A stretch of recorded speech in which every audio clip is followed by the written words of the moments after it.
নিশ্চিতভাৱে অসম চাহ জনজাতি ছাত্ৰ সন্থা আজিৰ পৰা ৭৭টা বছৰ পূৰ্বে প্ৰতিষ্ঠা লাভ কৰিছিলে আৰু তেতিয়াৰ পৰা যিটো ধাৰাবাহিকতাৰে এই জনগোষ্ঠীৰ উত্তৰণৰ এই জনগোষ্ঠীটোৰ প্ৰাপ্য অধিকাৰৰ কাৰণে আমাৰ যিটো সংগ্ৰাম অব্যাহত আছে সংগ্ৰাম এইটো কাৰণেও অব্যাহত আছে যে উঠি অহা প্ৰজন্ম ছাত্ৰ ছাত্ৰী যি চাহ জনগোষ্ঠী তেওঁলোক উচ্চ শিক্ষিত হ'ব পাৰে আৰু তেওঁলোকে আত্মসংস্থাপনৰ জৰিয়তে নিজকে আত্মপ্ৰকাশ কৰাৰ উপৰিও অসমৰ কাৰণে তেওঁলোকে নিজকে উৎসৰ্গিত কৰিব পাৰে। এই অসমত বসবাস কৰা বৃহৎ চাহ জনগোষ্ঠী যিটো নেকি বহুত অৱদান আছে চাহ জনগোষ্ঠীৰ আৰু চৰকাৰী পক্ষই আচলতে যি ধৰণে জনগোষ্ঠীটোক প্ৰতাৰিত কৰি আহিছে এই জনগোষ্ঠীটোৰ প্ৰাপ্য অধিকাৰৰ পৰা যি ধৰণে বঞ্চিত কৰি আহিছে এই জনগোষ্ঠীক যি ধৰণে আগবাঢ়িবৰ কাৰণে যি ধৰণৰ ব্যৱস্থা হাতত ল'ব লাগিছিলে বা পৰিৱেশ কৰিছিলে আমি দেখা নাই তেনেকুৱা ধৰণৰ। বৰ্তমান চৰকাৰে কিছু ব্যৱস্থা কৰিছে, আমি আদৰণি জনাইছোঁ, কিন্তু মূল কিছুমান সমস্যা কিন্তু আজি তাৰিখতো সমাধান হোৱা নাই। যিটো নেকি আজি ৭৮টা বছৰ হ'ল চাহ জনজাতি ছাত্ৰ সন্থাৰ যিটো সংগ্ৰাম, বিশেষকৈ জনগোষ্ঠীটোৰ জনজাতিকৰণৰ যিটো ৩-৪ দশক ধৰি যিটো মাতমতি অহা আছে এতিয়ালৈকে কিন্তু সমাধান হোৱা নাই। বৰ্তমান অসম চৰকাৰে যি ধৰণে প্ৰতিবেদন দাখিল কৰিলে, যিটো প্ৰতিবেদনত চাহ জনগোষ্ঠীৰ জনজাতিকৰণৰ প্ৰক্ৰিয়াটো কোনো স্পষ্টতা নাই। পূৰ্বতে যি ধৰণে জনগোষ্ঠীটোক দুটা ভাগত বিভক্ত কৰাৰ যিটো চক্ৰান্ত আমি দেখিছিলোঁ, তেতিয়াৰ পৰা চাহ জনজাতি লোকসকলক আচলতে ঐক্যবদ্ধভাৱে গোটেইকেইটাক চাহ জনগোষ্ঠীৰ জনজাতিকৰণ প্ৰক্ৰিয়াটো আগবঢ়াব লাগে বুলি আমি দাবী জনাইছিলোঁ। কিন্তু বৰ্তমানৰ প্ৰতিবেদনত আমি দেখা নাই যে এই জনজাতিকৰণটোৰ প্ৰক্ৰিয়া আচলতে তেনেকুৱা সকলোকে একেলগে কৰা কোনো প্ৰক্ৰিয়া আগবঢ়া নাই।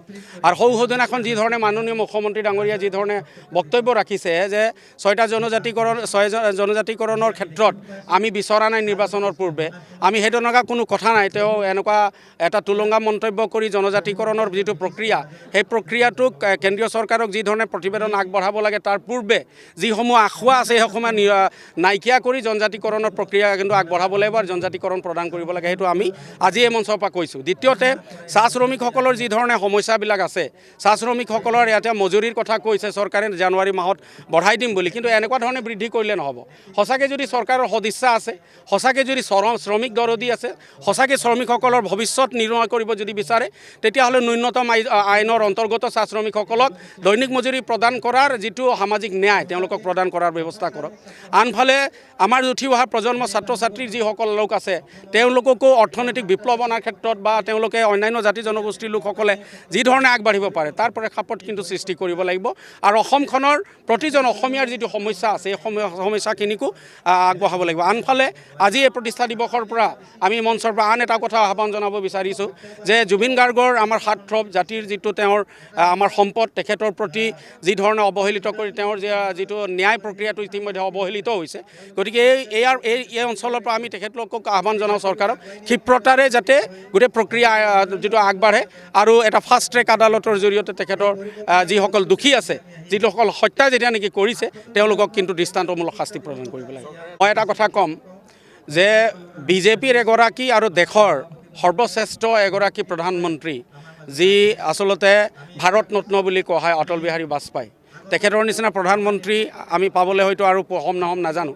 তেখেতে এটা বাণী কৈছিলে যে কোনো এটা বস্তু আচলতে দেশৰ নাগৰিকসকলক বিনামূল্য দিব নালাগে, একমাত্ৰ শিক্ষা, স্বাস্থ্য আৰু ন্যায় তেওঁলোক বিনামূল্য প্ৰদান কৰিব লাগে। কিন্তু আজি তাৰিখত আমি দেখিছোঁ যে বিভিন্ন আঁচনিৰ জৰিয়তে যাৰ কোনো মূল্য নাই আৰু সেই তেনেকুৱা ধৰণে আচলতে বেনিফিচিয়াৰীৰ জৰিয়তে গোটেই সকলো জাতি জনগোষ্ঠীৰ লোকসকলক যি ধৰণে ব্যৱহাৰ কৰিব বিচাৰিছে, আমি প্ৰতিবাদ জনাওঁ তেনেকুৱা ধৰণৰ কথা। মূল কথা হ'ল অসমীয়া জাতি বা অসমৰ লোকসকলক আগবঢ়াব লাগিব আৰু বিশেষকৈ চাহ জনগোষ্ঠীক ৰাজনৈতিকভাৱে ব্যৱহাৰ কৰি আহিছে এইটো কথা নিশ্চিত, কিন্তু আগন্তুক দিনত আগবঢ়াই লৈ যাব নোৱাৰিব। আৰু বৰ্তমান চাহ জনগোষ্ঠীৰ লোকসকলে নিশ্চিতভাৱে বহু সজাগ সচেতন হৈছে আৰু আজি ৰাজনৈতিক প্ৰেক্ষাপটত চাহ জনগোষ্ঠীৰ যিটো ভূমিকা নিশ্চিতভাৱে আজি তাৰিখত যিসকলে ব্যৱহাৰ কৰিছে তেওঁলোকে পাইছে। যেনেকৈ কংগ্ৰেছে পালে, অসম গণ পৰিষদে পাবে। ২৬ পূৰ্বে চাহ শ্ৰমিকসকলৰ বা চাহ জনগোষ্ঠীৰ লোকসকলৰ সমস্যা যদি সমাধান নহয় নিশ্চিতভাৱে বিজেপি তাৰ কিন্তু এটা প্ৰতিৰোধৰ পাব, সেই কথাটো নিশ্চিত।